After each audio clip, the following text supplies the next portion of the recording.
Supreme court ਵੱਲੋਂ ਇੱਕ ਨਵਾਂ ਫੈਸਲਾ ਜਾਰੀ ਕੀਤਾ ਗਿਆ ਹੈ ਤੇ ਉਸ ਫੈਸਲੇ ਦੇ ਵਿੱਚ ਅਰਵਿੰਦ ਕੇਜਰੀਵਾਲ ਖਾਸ ਕਰਕੇ ਆਮ ਆਦਮੀ ਪਾਰਟੀ ਦੇ ਹੱਕ ਦੇ ਵਿੱਚ ਇਹ ਫੈਸਲਾ ਸੁਣਾ ਦਿੱਤਾ ਗਿਆ। ਵੱਡੀ ਰਾਹਤ ਜਿਹੜੀ ਹੈ ਪਾਰਟੀ ਨੂੰ ਮਿਲੀ ਹੈ। ਜੇ ਗੱਲ ਕਰੀਏ ਸੁਪਰੀਮ ਕੋਰਟ ਦੀ ਤੇ ਸੁਪਰੀਮ ਕੋਰਟ ਦੇ ਇਸ ਫੈਸਲੇ ਦੀ ਤਾਂ ਇਹ 2019 ਦੇ ਵਿੱਚ ਵੀ ਇੱਕ ਫੈਸਲਾ ਆਇਆ ਸੀ ਇਸੇ ਮੁਤਲਕ, ਔਰ ਹੁਣ ਦੁਬਾਰਾ ਇਸ ਫੈਸਲੇ ਨੂੰ ਸੋਧ ਕੇ ਲਿਆਂਦਾ ਗਿਆ।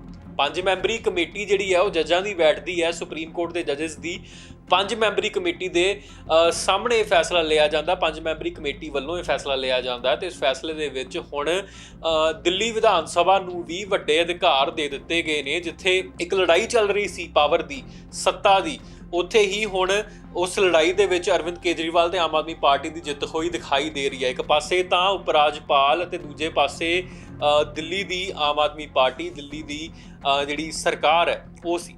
ਹੁਣ ਦੱਸਿਆ ਜਾ ਰਿਹਾ ਹੈ ਕਿ ਦਿੱਲੀ ਸਰਕਾਰ ਨੂੰ ਵੀ ਉਸੇ ਤਰ੍ਹਾਂ ਸਾਰੇ ਉਹਨਾਂ ਦੇ ਕੋਲ ਕੰਟਰੋਲਸ ਹੋਣਗੇ, ਸਾਰੇ ਅਧਿਕਾਰ ਹੋਣਗੇ ਜਿਸ ਤਰ੍ਹਾਂ ਬਾਕੀ ਸੂਬਾ ਸਰਕਾਰਾਂ ਦੇ ਕੋਲ ਹੁੰਦੇ ਨੇ। ਨਿਯਮਾਂ ਨੂੰ ਬਣਾਉਣ ਦੇ ਹੁਕਮ ਹੋਣਗੇ, ਨਿਯਮਾਂ ਨੂੰ ਬਣਾਉਣ ਦੇ ਅਧਿਕਾਰ ਹੋਣਗੇ। ਨਵੇਂ ਲਾਜ਼ ਜਿਹੜੇ ਨੇ ਇਹਨਾਂ ਵੱਲੋਂ ਬਣਾਏ ਜਾ ਸਕਦੇ ਨੇ ਵਿਧਾਨ ਸਭਾ ਦੇ ਵਿੱਚ, ਜਿਸ ਤਰ੍ਹਾਂ ਮਿਲ ਕੇ ਨਵੇਂ ਲਾਜ਼ ਬਣਾਏ ਜਾਂਦੇ ਨੇ, ਨਵੇਂ ਨਿਯਮ, ਨਵੇਂ ਰੂਲ ਰੈਗੂਲੇਸ਼ਨ ਜਿਹੜੇ ਬਣਾਏ ਜਾਂਦੇ ਨੇ ਬਾਕੀ ਸੂਬਿਆਂ ਦੇ ਵਿੱਚ, ਉਸੇ ਤਰ੍ਹਾਂ ਹੁਣ ਦਿੱਲੀ ਵਿੱਚ ਵੀ ਹੋਵੇਗਾ। ਸਿੱਧਾ ਕੰਟਰੋਲ ਕੇਂਦਰ ਦੇ ਕੋਲ ਨਹੀਂ ਹੋਵੇਗਾ। ਜੱਜਾਂ ਦੀ ਜਿਹੜੀ 5 ਮੈਂਬਰੀ ਕਮੇਟੀ ਸੀ ਉਹਨਾਂ ਦਾ ਸਾਫ਼ ਕਹਿਣਾ ਸੀ ਕਿ ਇਸ ਮਾਮਲੇ ਦੇ ਵਿੱਚ ਦਿੱਲੀ ਸਰਕਾਰ ਉਸੇ ਤਰ੍ਹਾਂ ਕੰਟਰੋਲ ਕਰ ਸਕਦੀ ਹੈ ਅਧਿਕਾਰੀਆਂ ਦੇ ਉੱਤੇ, IPS ਭਾਵੇਂ ਵੀ ਜਿਹੜੇ ਬਾਕੀ ਅਧਿਕਾਰੀ ਨੇ ਉਹਨਾਂ ਦੇ ਉੱਤੇ, ਜਿਸ ਤਰ੍ਹਾਂ ਬਾਕੀ ਸੂਬੇ ਦੀਆਂ ਸਰਕਾਰਾਂ ਕਰਦੀਆਂ ਨੇ। ਤੇ ਇਸੇ ਦੇ ਆਧਾਰ ਉੱਤੇ ਹੁਣ ਜਿਹੜੇ ਅਧਿਕਾਰੀ ਹੋਣਗੇ ਉਹ ਜਵਾਬਦੇਹ ਹੋਣਗੇ ਦਿੱਲੀ ਸਰਕਾਰ ਨੂੰ, ਯਾਨੀ ਕਿ ਆਮ ਆਦਮੀ ਪਾਰਟੀ ਦੀ ਸਰਕਾਰ ਨੂੰ, ਕਿਉਂਕਿ ਦਿੱਲੀ ਸਰਕਾਰ ਲੋਕਾਂ ਵੱਲੋਂ ਚੁਣੀ ਗਈ ਸਰਕਾਰ ਹੈ ਤੇ ਉਸ ਸਰਕਾਰ ਨੂੰ ਪੂਰਾ ਹੱਕ ਹੈ ਕਿ ਉਹ ਉਸੇ ਤਰ੍ਹਾਂ ਜਿਵੇਂ ਬਾਕੀ ਸੂਬਿਆਂ ਦੇ ਵਿੱਚ ਕੰਮ ਚੱਲਦਾ ਉਸੇ ਤਰ੍ਹਾਂ ਉਹ ਦਿੱਲੀ ਦੇ ਵਿੱਚ ਵੀ ਕੰਮ ਚਲਾ ਸਕਣ। ਪਹਿਲਾਂ ਉਪ ਰਾਜਪਾਲ ਜਿਹੜੇ ਦਿੱਲੀ ਦੇ ਹੈਗੇ ਨੇ ਉਹਨਾਂ ਦੇ ਕੋਲ ਕੰਟਰੋਲ ਸੀ ਸਾਰਾ, ਉਹ ਸਿੱਧਾ ਕੰਟਰੋਲ ਹੁਣ ਸਿਰਫ ਰਾਜਪਾਲ ਦੇ ਕੋਲ ਨਹੀਂ ਰਹਿ ਗਿਆ, ਸਗੋਂ ਹੁਣ ਦਿੱਲੀ ਸਰਕਾਰ ਦੇ ਕੋਲ ਵੀ ਆ ਗਿਆ। ਉਹ ਸਾਰੀਆਂ ਚੀਜ਼ਾਂ ਜਿਹੜੀ ਵਿਧਾਨ ਸਭਾ ਦੇ ਵਿੱਚ ਹੋ ਸਕਦੀਆਂ ਨੇ, ਜਿਹਦੀ ਅਥਾਰਟੀ ਵਿਧਾਨ ਸਭਾ ਦੇ ਕੋਲ ਹੈਗੀ ਹੈ, ਉਹ ਸਾਰੀਆਂ ਚੀਜ਼ਾਂ ਹੁਣ ਦਿੱਲੀ ਸਰਕਾਰ ਕਰ ਸਕਦੀ ਹੈ। ਉਹ ਸਾਰੇ ਕਾਰਜ ਦਿੱਲੀ ਸਰਕਾਰ ਕਰ ਸਕਦੀ ਹੈ, ਸਿਰਫ ਉਹਨਾਂ ਚੀਜ਼ਾਂ ਨੂੰ ਛੱਡ ਕੇ ਜੋ ਇੱਕ ਸੂਬਾ ਸਰਕਾਰ ਖਾਸ ਤੌਰ ਤੇ ਕੇਂਦਰ ਦੇ ਵਿੱਚ ਇੰਟਰਫੇਅਰ ਨਾ ਕਰਦੀ ਹੋਏ ਨਹੀਂ ਕਰ ਸਕਦੀ। ਉਹ ਚੀਜ਼ਾਂ ਨਹੀਂ ਹੋ ਸਕਦੀਆਂ ਨੇ। ਬਾਕੀ ਸਾਰਾ ਕੁਝ ਜੋ ਨਾਰਮਲ ਤਰੀਕੇ ਦੇ ਨਾਲ ਸੂਬੇ ਦੇ ਵਿੱਚ ਚੱਲਦਾ, ਬਾਕੀ ਸੂਬਿਆਂ ਦੇ ਵਿੱਚ ਬਾਕੀ ਸੂਬਾ ਸਰਕਾਰਾਂ ਕਰਦੀਆਂ ਨੇ, ਉਹ ਸਾਰਾ ਕੰਟਰੋਲ ਜਿਹੜਾ ਹੋਵੇਗਾ, ਖਾਸ ਕਰਕੇ ਜਿਹੜੇ ਅਧਿਕਾਰੀ ਨੇ, ਪ੍ਰਸ਼ਾਸਨਿਕ ਅਧਿਕਾਰੀ ਨੇ, ਉਹਨਾਂ ਦਾ ਜਿਹੜਾ ਕੰਟਰੋਲ ਹੈਗਾ ਉਹ ਜਿਹੜੀ ਸਰਕਾਰ ਦੇ ਕੋਲ ਹੋਵੇਗਾ, ਉਹ ਦਿੱਲੀ ਸਰਕਾਰ ਦੇ ਕੋਲ ਹੋਵੇਗਾ। ਤੇ ਇਸ ਵਾਸਤੇ ਵੱਡਾ ਫੈਸਲਾ ਹੈ ਕਿਉਂਕਿ 2019 ਦੇ ਵਿੱਚ ਵੀ ਜਸਟਿਸ ਭੂਸ਼ਣ ਵੱਲੋਂ ਇੱਕ ਫੈਸਲਾ ਸੁਣਾਇਆ ਗਿਆ ਸੀ ਔਰ ਉਹਨਾਂ ਦਾ ਫੈਸਲਾ ਵੱਡੇ ਪੱਧਰ ਉੱਤੇ ਸਿਰਫ ਕੇਂਦਰ ਦੇ ਹੱਕ ਦੇ ਵਿੱਚ ਸੀਗਾ।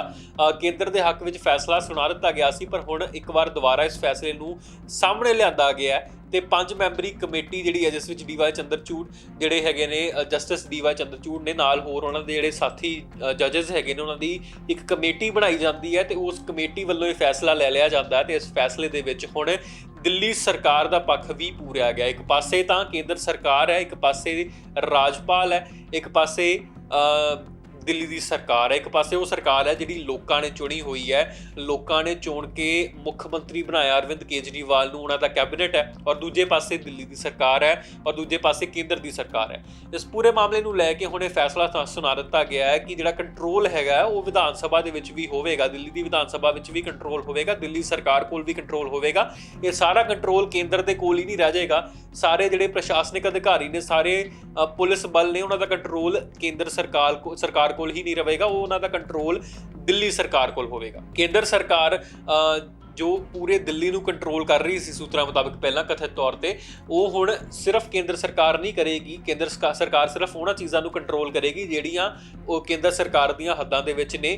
ਵਿਧਾਨ ਸਭਾ ਦੇ ਵਿੱਚ ਵੜ ਕੇ ਦਿੱਲੀ ਸਰਕਾਰ ਦੀਆਂ ਹੱਦਾਂ 'ਚ ਵੜ ਕੇ ਕੇਂਦਰ ਸਰਕਾਰ ਆਪਰੇਟ ਨਹੀਂ ਕਰ ਸਕਦੀ, ਨਾ ਹੀ ਦਿੱਲੀ ਸਰਕਾਰ ਕੇਂਦਰ ਦੀਆਂ ਹੱਦਾਂ 'ਚ ਵੜ ਕੇ ਆਪਰੇਟ ਕਰ ਸਕਦੀ ਹੈ। ਇਸ ਉੱਤੇ ਸਾਫ਼ ਤੌਰ ਤੇ ਵੱਡਾ ਫੈਸਲਾ ਸੁਣਾ ਦਿੱਤਾ ਗਿਆ। ਦਿੱਲੀ ਸਰਕਾਰ ਦੇ ਹੱਥ ਵਿੱਚ ਅਰਵਿੰਦ ਕੇਜਰੀਵਾਲ, ਆਮ ਆਦਮੀ ਪਾਰਟੀ ਦੇ ਹੱਕ ਵਿੱਚ ਇਹ ਫੈਸਲਾ ਸੁਣਾ ਦਿੱਤਾ ਗਿਆ ਤੇ ਜਿਸ ਆਧਾਰ ਉੱਤੇ ਹੁਣ ਇਹ ਸੁਪਰੀਮ ਕੋਰਟ ਦਾ ਨਵਾਂ ਫੈਸਲਾ ਇਸ ਮੋੜ ਤੇ ਲਿਆਇਆ ਕਿ ਹੁਣ ਦਿੱਲੀ ਦੇ ਵਿੱਚ ਵਿਧਾਨ ਸਭਾ ਦਾ ਕੰਟਰੋਲ ਹੋਵੇਗਾ, ਦਿੱਲੀ ਸਰਕਾਰ ਦਾ ਕੰਟਰੋਲ ਹੋਵੇਗਾ। ਵਿਧਾਨ ਸਭਾ ਵਿੱਚ ਉਸੇ ਤਰ੍ਹਾਂ ਨਿਯਮ ਬਣਾਏ ਜਾ ਸਕਦੇ ਨੇ ਜਿਸ ਤਰ੍ਹਾਂ ਬਾਕੀ ਸੂਬਿਆਂ ਦੀ ਵਿਧਾਨ ਸਭਾ ਦੇ ਵਿੱਚ ਹੋ ਰਿਹਾ ਹੈ, ਉਸੇ ਤਰ੍ਹਾਂ ਹੁਣ ਦਿੱਲੀ ਦੀ ਵਿਧਾਨ ਸਭਾ ਵੀ ਕਾਰਜਸ਼ੀਲ ਹੋਵੇਗੀ। ਹੁਣ ਵੇਖਣਾ ਹੋਵੇਗਾ ਕਿ ਇਸ ਤੋਂ ਬਾਅਦ ਕੈਸੀ ਆਉਣ ਵਾਲੇ ਦਿਨਾਂ ਦੇ ਵਿੱਚ ਪਰਿਸਥਿਤੀ ਬਣਦੀ ਹੈ, ਕਿਉਂਕਿ ਇੱਕ ਪਾਸੇ ਤਾਂ ਜਿੱਥੇ ਕੇਂਦਰ ਵੱਲੋਂ ਕੰਟਰੋਲ ਕੀਤੀ ਜਾ ਰਹੀ ਰਹੀ ਸੀ ਦਿੱਲੀ। ਸਾਰੀ ਪੁਲਿਸ ਫੋਰਸ ਜਿਹੜੀ ਹੈ, ਪੁਲਿਸ ਬਲ ਸੀ, ਉਹ ਕੇਂਦਰ ਦੇ ਅਧੀਨ ਸੀ। ਹੁਣ ਉਹ ਕਿਤੇ ਨਾ ਕਿਤੇ ਦਿੱਲੀ ਸਰਕਾਰ ਦੇ ਅਧੀਨ ਆਉਂਦਾ ਦਿਖਾਈ ਦੇ ਰਿਹਾ ਹੈ ਔਰ ਬਾਕੀ ਪ੍ਰਸ਼ਾਸਨਿਕ ਅਧਿਕਾਰੀ ਜਿਹੜੇ ਨੇ ਉਹ ਵੀ ਦਿੱਲੀ ਸਰਕਾਰ ਦੇ ਅਧੀਨ ਆਉਂਦੇ ਦਿਖਾਈ ਦੇ ਰਹੇ ਨੇ। ਆਈਪੀਐਸ ਲੈਵਲ ਦੇ ਲੋਕ ਜਿਹੜੇ ਨੇ, ਆਈਪੀਐਸ ਲੈਵਲ ਦੇ ਅਫਸਰ ਜਿਹੜੇ ਨੇ ਉਹ ਦਿੱਲੀ ਸਰਕਾਰ ਦੇ ਅਧੀਨ ਆਉਂਦੇ ਦਿਖਾਈ ਦੇ ਰਹੇ ਨੇ। ਹੁਣ ਵੇਖਣਾ ਹੋਵੇਗਾ ਕਿ ਇਸ ਉੱਤੇ ਕਿਸ ਤਰ੍ਹਾਂ ਦੀ ਪ੍ਰਤੀਕਿਰਿਆ ਹੋਵੇਗੀ। ਇੱਕ ਪਾਸੇ ਜਿੱਥੇ ਲੜਾਈ ਚੱਲ ਰਹੀ ਸੀ ਸੁਪਰੀਮ ਕੋਰਟ ਦੇ ਵਿੱਚ, ਇੱਕ ਪਾਸੇ ਕੇਂਦਰ ਤੇ ਇੱਕ ਪਾਸੇ ਦਿੱਲੀ ਸਰਕਾਰ ਸੀ, ਉਹਦੇ ਵਿੱਚ ਦਿੱਲੀ ਸਰਕਾਰ ਦਾ ਪੱਖ ਜਿਹੜਾ ਉਹ ਪੂਰ ਦਿੱਤਾ ਗਿਆ। ਇਹ 2023 ਦੇ ਵਿੱਚ ਆ ਕੇ ਹੁਣ ਦੁਬਾਰਾ ਇਹਦੀ ਸੁਣਵਾਈ ਹੋਈ ਹੈ। 2019 ਦੇ ਵਿੱਚ ਜਸਟਿਸ ਭੂਸ਼ਣ ਵੱਲੋਂ ਸੁਣਵਾਈ ਹੁੰਦੀ ਹੈ ਤੇ ਉਸ ਸੁਣਵਾਈ ਦੇ ਵਿੱਚ ਕੇਂਦਰ ਸਰਕਾਰ ਦਾ ਪੱਖ ਪੂਰਿਆ ਜਾਂਦਾ, ਜਦਕਿ ਹੁਣ ਦਿੱਲੀ ਸਰਕਾਰ ਨੂੰ ਹਦਾਇਤਾਂ ਦੇ ਦਿੱਤੀਆਂ ਗਈਆਂ ਨੇ, ਉਸ ਨੂੰ ਅਧਿਕਾਰ ਦੇ ਦਿੱਤਾ ਗਿਆ ਹੈ ਉਸੇ ਤਰ੍ਹਾਂ ਆਪਰੇਟ ਕਰਨ ਦਾ ਜਿਸ ਤਰ੍ਹਾਂ ਬਾਕੀ ਸੂਬਿਆਂ ਦੀਆਂ ਸਰਕਾਰਾਂ ਆਪਰੇਟ ਕਰਦੀਆਂ ਨੇ। ਸੂਬਾ ਸਰਕਾਰ ਦੇ ਪੱਧਰ ਦੇ ਉੱਤੇ ਜੋ ਕੋਈ ਵੀ ਤਾਕਤਾਂ ਸੂਬਾ ਸਰਕਾਰ ਕੋਲ ਹੁੰਦੀਆਂ ਨੇ ਉਹ ਸਾਰੀਆਂ ਹੁਣ ਦਿੱਲੀ ਸਰਕਾਰ ਦੇ ਕੋਲ ਨੇ ਔਰ ਉਸੇ ਤਾਕਤਾਂ ਦੇ ਆਧਾਰ ਦੇ ਉੱਤੇ ਹੁਣ ਅੱਗੇ ਆਪਰੇਟ ਕੀਤਾ ਜਾਵੇਗਾ ਸੁਪਰੀਮ ਕੋਰਟ ਦੇ ਆਰਡਰਸ ਦੇ ਅਨੁਸਾਰ। ਇਸ ਪੂਰੇ ਮਾਮਲੇ ਨੂੰ ਲੈ ਕੇ ਜੇ ਗੱਲ ਕਰੀਏ ਤਾਂ ਬਦਲੀਆਂ ਦਾ ਮਾਮਲਾ ਸੀ, ਟ੍ਰਾਂਸਫਰਸ ਦਾ ਮਾਮਲਾ ਸੀ, ਤਾਂ ਇਹਨਾਂ ਮਾਮਲਿਆਂ ਨੂੰ ਲੈ ਕੇ ਇਹ ਲੜਾਈ ਜਿਹੜੀ ਹੈ ਸ਼ੁਰੂ ਹੋਈ ਸੀ ਔਰ ਇਹ ਲੜਾਈ ਸੁਪਰੀਮ ਕੋਰਟ ਤੱਕ ਪਹੁੰਚ ਗਈ। ਸੁਪਰੀਮ ਕੋਰਟ ਦੇ ਵਿੱਚ ਹੁਣ ਫੈਸਲਾ ਸੁਣਾ ਦਿੱਤਾ ਗਿਆ ਕਿ ਦਿੱਲੀ ਸਰਕਾਰ ਉਹ ਸਭ ਕੁਝ ਕਰ ਸਕਦੀ ਹੈ ਜੋ ਬਾਕੀ ਸੂਬੇ ਦੀਆਂ ਸਰਕਾਰਾਂ ਕਰਦੀਆਂ ਨੇ। ਉਹ ਸਾਰੇ ਅਧਿਕਾਰ ਦਿੱਲੀ ਸਰਕਾਰ ਕੋਲ ਨੇ ਅਤੇ ਪ੍ਰਸ਼ਾਸਨਿਕ ਅਧਿਕਾਰੀ ਸਿੱਧੇ ਦਿੱਲੀ ਸਰਕਾਰ ਦੇ ਅਧੀਨ ਆਉਂਦੇ ਨੇ, ਨਾ ਕਿ ਕੇਂਦਰ ਸਰਕਾਰ ਦੇ। ਔਰ ਉਪ ਰਾਜਪਾਲ ਜੋ ਕੇਂਦਰ ਸਰਕਾਰ ਦੇ ਨਾਲ ਤਾਲੁਕ ਰੱਖਦੇ ਨੇ ਉਹ ਸਿੱਧਾ ਕੇਂਦਰੀ ਜਿਹੜੇ ਗਤੀਵਿਧੀਆਂ ਨੇ ਉਹਨਾਂ ਦਾ ਨਿਰੀਖਣ ਕਰਨ, ਨਾ ਕਿ ਦਿੱਲੀ ਸਰਕਾਰ ਦੇ ਅਧੀਨ ਆਉਂਦੇ ਜਿਹੜੇ ਕਾਰਜ ਨੇ ਉਹਨਾਂ ਦੇ ਵਿੱਚ ਦਖਲ ਦੇਣ। ਖੈਰ, ਇਸ ਪੂਰੇ ਮਾਮਲੇ ਨੂੰ ਲੈ ਕੇ ਹੁਣ ਆਉਣ ਵਾਲੇ ਦਿਨਾਂ ਦੇ ਵਿੱਚ ਕਿਸ ਤਰ੍ਹਾਂ ਦੀ ਪ੍ਰਤੀਕਿਰਿਆ ਹੋਵੇਗੀ ਲੋਕਾਂ ਦੀ, ਪ੍ਰਸ਼ਾਸਨਿਕ ਅਧਿਕਾਰੀਆਂ ਦੇ ਤੇ ਦੋਵੇਂ ਸਰਕਾਰਾਂ ਦੀ, ਕੇਂਦਰ ਤੇ ਦਿੱਲੀ ਦੀ, ਇਹ ਵੇਖਣ ਵਾਲੀ ਗੱਲ ਹੈ। ਬਨੇ ਰਹੋ ਵਨ ਇੰਡੀਆ ਪੰਜਾਬੀ ਤੇ, ਪਲ ਪਲ ਦੀ ਜਾਣਕਾਰੀ ਦਿੰਦੇ ਰਵਾਂਗੇ। Subscribe to One India channel and never miss an update.